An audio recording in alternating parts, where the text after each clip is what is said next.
Okay guys, welcome back to the channel. So in this video, I'm going to be running you over what it actually takes to become lean and athletic. This is the physique that everyone wants to achieve, but they're unsure of how to do it. And in order to become lean and athletic, most people would benefit from building lean muscle mass and dropping body fat at the same time, which is possible. Now, if you're new to the channel, my name's Joe. I run an online coaching brand called Athletic Aesthetic.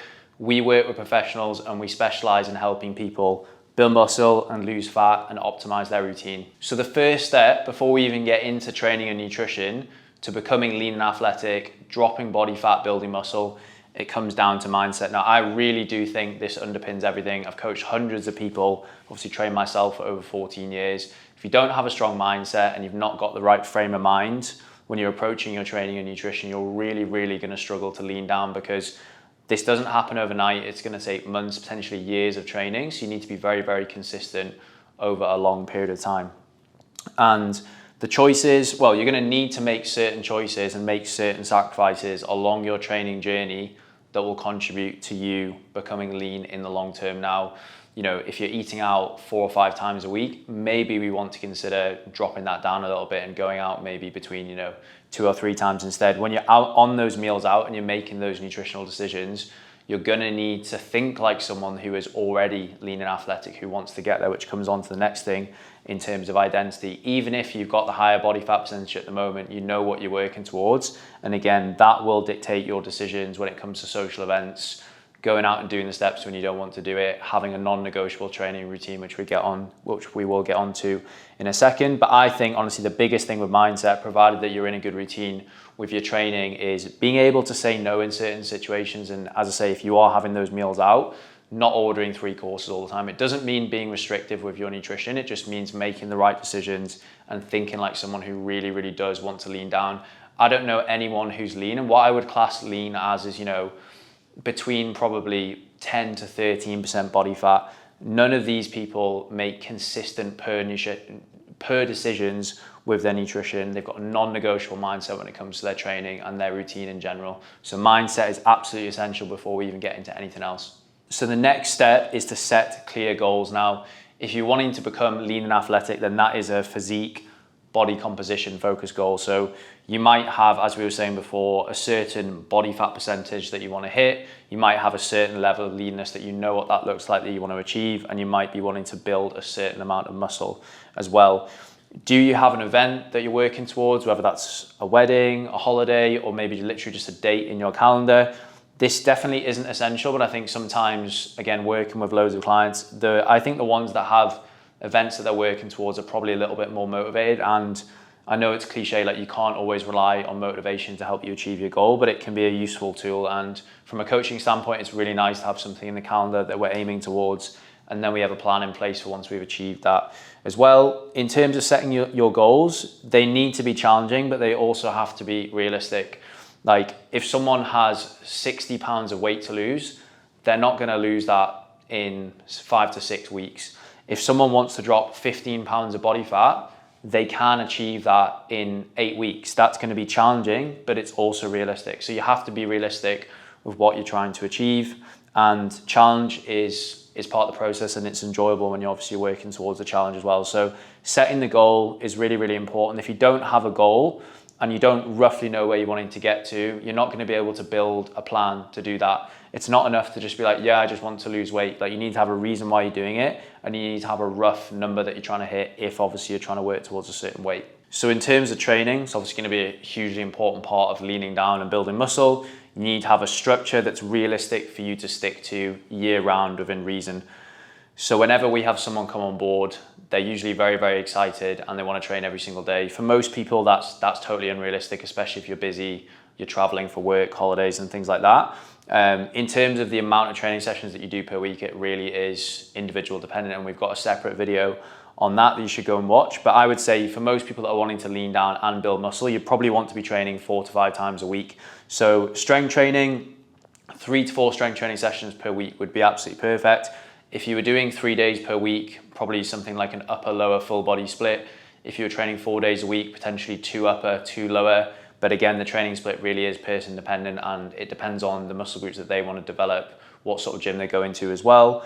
Cardio is not essential to get lean, but it is a useful tool that you can use to promote further fat loss and elevate your expenditure. So essentially, if you had two individuals, one of them was doing more cardio, that person would be able to lean down quicker and potentially on higher calories as well because they're more active.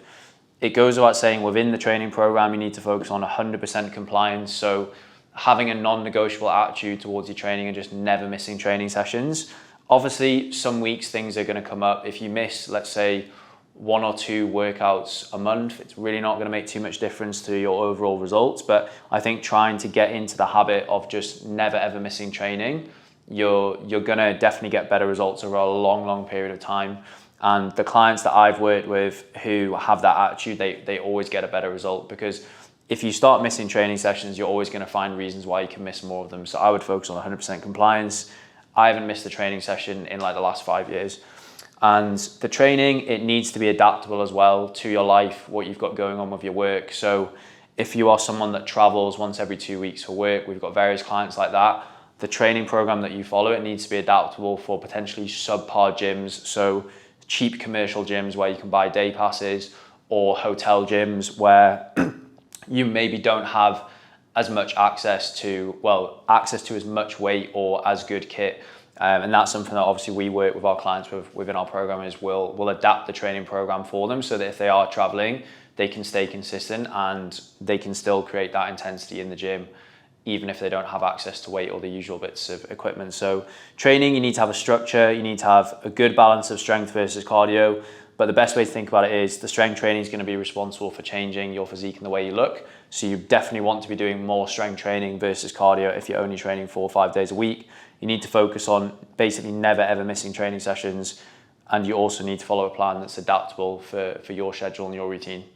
So in terms of nutrition, we have a separate, more in-depth video on this that you should definitely check out. But just to give you a bit of an overview, I think you will find it hard to lean down consistently over time unless you are tracking calories, or unless you've had previous experience of tracking calories for a long amount of time. Now, I've tracked my nutrition for over 8 years, and even when I take time off tracking, I realize that I'm not as close to my targets as I thought I was in terms of macros. I'll get onto that in a second. I know tracking calories can get a little bit of a bad rap. Some people say that it promotes an unhealthy relationship with food. Some people say it's obsessive. Some people say that it takes too much time. But I would say if you don't have any history of having an eating disorder, then tracking calories is a very useful tool for you to gain the knowledge about the calorie intake of certain foods. Because to be honest, most of the population don't understand how many calories they're consuming. They don't really understand what they're putting in their body. In terms of the objection of it taking too much time, what I say to people is, once you get into the rhythm of tracking and using MyFitnessPal, it should take you less than 10 minutes a day. If it doesn't, then you're doing something wrong. And you dedicating that 10 minutes of time to tracking is the difference between you being overweight and unhappy with the way you look and you being in amazing shape. So I would definitely recommend tracking. I track every single day. It takes me less than 5 minutes. Macronutrients, again, we go into more depth in the other nutrition video, but to give you a bit of an insight, you need to set up your macros to suit your goals of dropping body fat and building muscle. So for pretty much everyone, they're going to need a high protein and a high carbohydrate diet. Generally for males, we'll go for 2 to 2.2 grams of protein per kilo of body weight. If you were an 80 kg individual like myself, I would look to consume between 60 to 80 grams of fat per day, depending on whether you enjoy eating a slightly higher fat diet. Now, I wouldn't class 80 grams of fat as a high fat diet, but it's obviously higher than 60 grams. And then the rest of your calories would come from your carbohydrates, and you want to focus on prioritizing your carbohydrate intake around training to promote your training performance and focus on a relatively even distribution of protein throughout the day. So if your target, like myself, is, I think it's 176 grams of protein, I like to eat 3 meals per day. I'm gonna have 3 protein servings of between 45 to 50 grams in each of my meals. And if I'm a little bit short at the end of the day with my protein, then I'd probably have a protein shake or something like that. Don't overthink it too much. Focus on total calorie intake and then evenly distribute your protein. Prioritize carbohydrates around training. And something that a lot of people don't like to hear sometimes is that you might actually just have to remove certain foods from your diet to achieve your goal.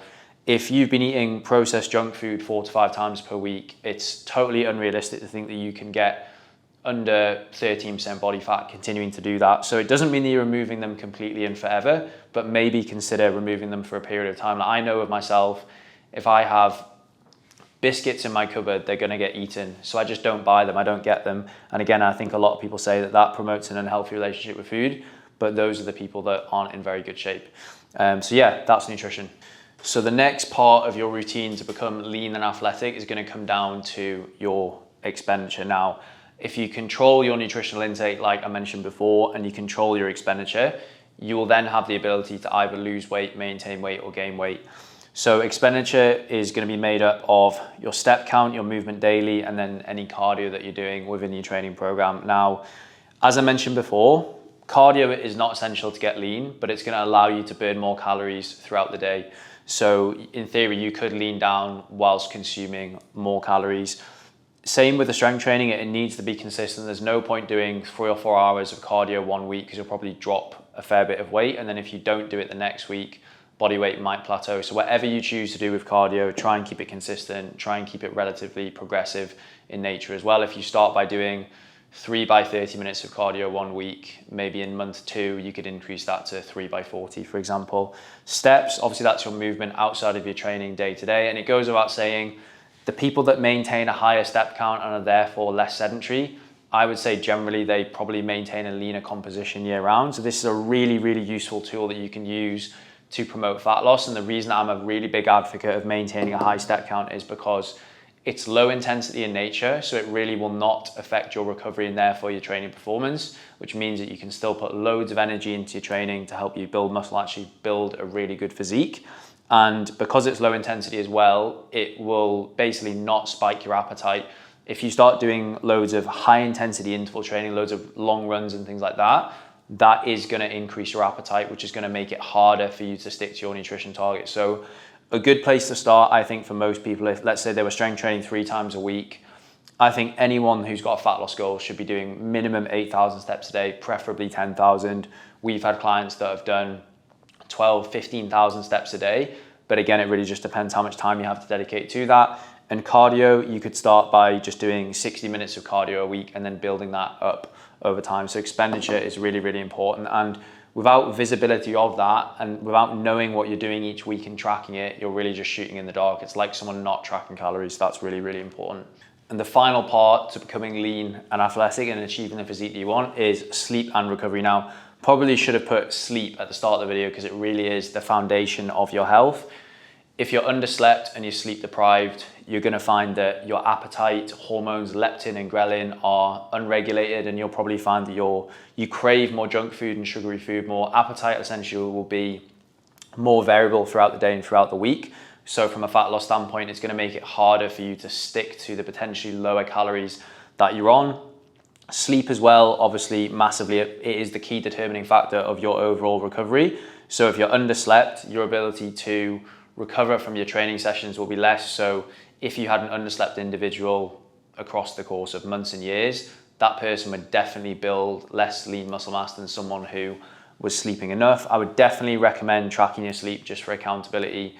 A lot of people think time in bed equals sleep. If you spend 8 hours in bed, it does not necessarily mean that it definitely doesn't necessarily mean that you've slept 8 hours. You're probably sleeping closer to 7, maybe even a little bit less. So sleep is hugely, hugely important. I think, it really does affect motivation as well. I've noticed the clients that get less sleep, they're less motivated to train because when you are sleep deprived, your body literally just wants to focus on survival and focusing on the basic bodily functions as opposed to going to the gym, which is, I guess, considered a luxury. So sleep first, always prioritize that. Once you've nailed training, nutrition and sleep, then you could start to move on to other recovery protocols like saunas and massages. These things will give you, maybe the extra 2 to 5% in your routine, but you're going to get the biggest ROI from nailing your sleep routine, hitting your training program and hitting your nutrition targets as well. I see so many people that are trying to lose weight, always in the sauna, always doing massages, breath work and stuff like that.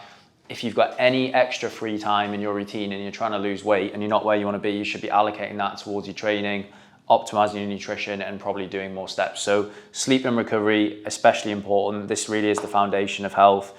These two things, saunas, massages, other recovery protocols like that, can be adhered to later down the line. So I hope you've enjoyed this video and it's given you a bit of an insight into, I guess, what you really need to do to achieve an amazing physique, and not just achieve it, but sustain it long term.